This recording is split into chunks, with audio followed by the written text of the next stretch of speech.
Hi, I'm Henry Thurston Griswold, a Spanish professor at Juniata College, and we're doing this recording in order to be able to provide some information and hopefully some support for students who are thinking about studying abroad in a Spanish-speaking country.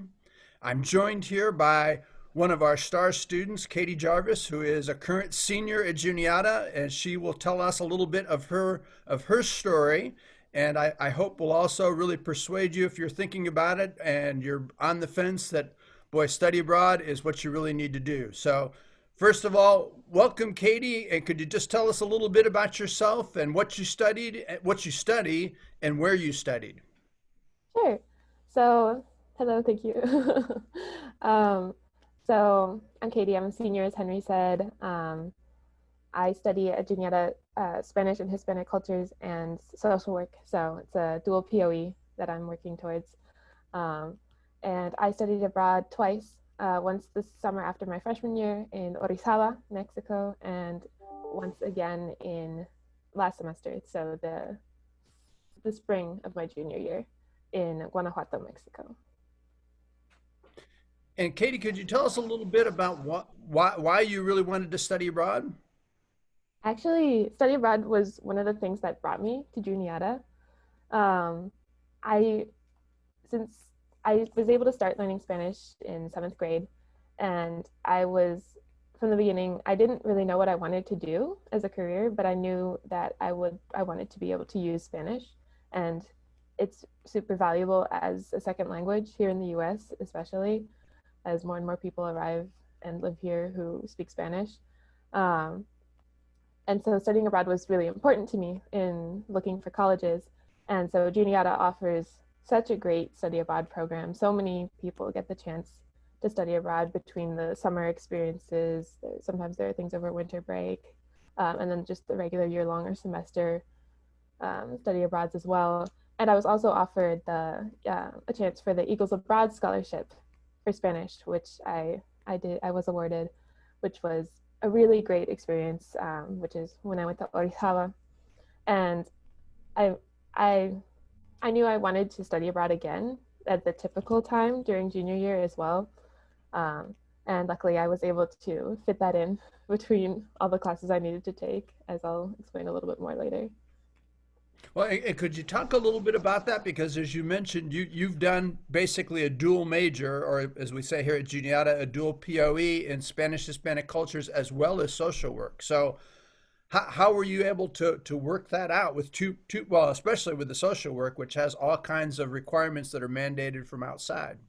Yeah, so definitely I have not taken a lot of electives in my college experience. So my very first year, I came in undecided, exploratory, as we say here.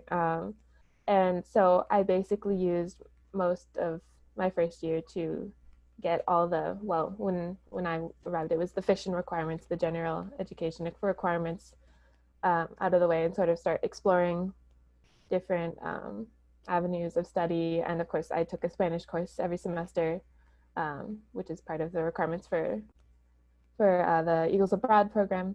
Um, yeah, definitely. So I decided at the beginning of my sophomore year that I was going to start studying social work, and it was because it's a bachelor's in social work program. It has, like Henry said, mandated requirements from the outside organizations in order to get your license when you graduate college.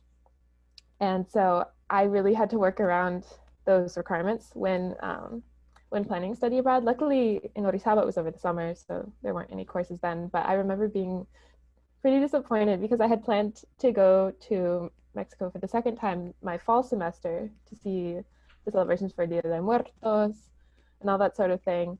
But since all my required social work classes were in the fall, I ended up having to move it to the spring semester, which luckily was empty of social work requirements.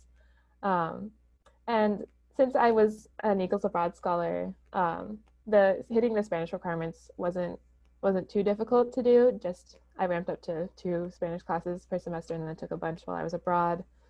Um, so yeah, I think it was a good thing that I got my general education requirements out of the way early. Um, and was able to fit everything in. But yeah, I basically took, after my freshman year, only courses related to my two majors. Uh, Besides having to satisfy the requirements for both majors, did you encounter any other obstacles, and kind of what made it possible for you to still be able to fit in a full semester study abroad? Well, I mean, luckily for me, money wasn't too much of an obstacle. I got, what was it, $3,000 from the Eagles Abroad scholarship towards my just general semester of study abroad in my junior year, and then almost all of the time I spent in Norisawa was paid for. Um, so that was really helpful. Um, there are, of course, other scholarships that you can apply for, and many people have been able to study abroad that way. Um, Besides that, I I guess it was mostly just, yeah, working around my classes and the timing. Unfortunately, my semester was cut short by the pandemic, but nobody could have predicted that. And I still got to spend a good 3 months in Mexico and get that experience, which I really value. But yeah, I since I had kind of planned to study abroad since before going into college, I didn't encounter too many other barriers to Mhm. that. Maybe my parents' concerns with me going to Mexico, but I've been totally safe both times. So Mhm. Now, you said that you've always wanted to study in Mexico. You had, or in a Spanish-speaking country. You ended up going to Mexico. Could you just talk a little bit about what you feel like the benefits were for you, and what you got out of it, and why potential students should really decide that yes, this is something that I need to find a way to do while I'm an undergraduate? yeah, sure.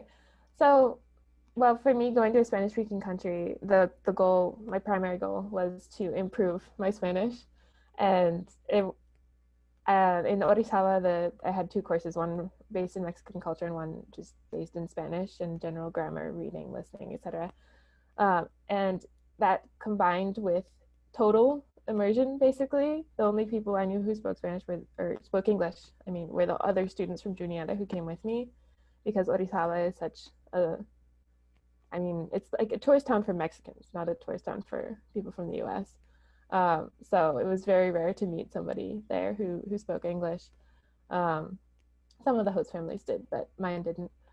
So that really helped me to see the difference between the Spanish we learn here in the US, just kind of an amalgamation of different words, and then the Spanish more specifically used in the regions of Mexico where I've been, and how it's used in daily life, slang, hanging around university students. You learn a lot that you don't learn in class generally. Um, and so, yeah, it helped my language skills so much. I finally figured out how to use the subjunctive mostly. It's pretty tricky in Spanish. But beyond that, one of the really valuable things I think, which goes for anyone studying abroad in any country, was to live life in a different country, learn about their culture, their values, their points of view, especially on the U.S.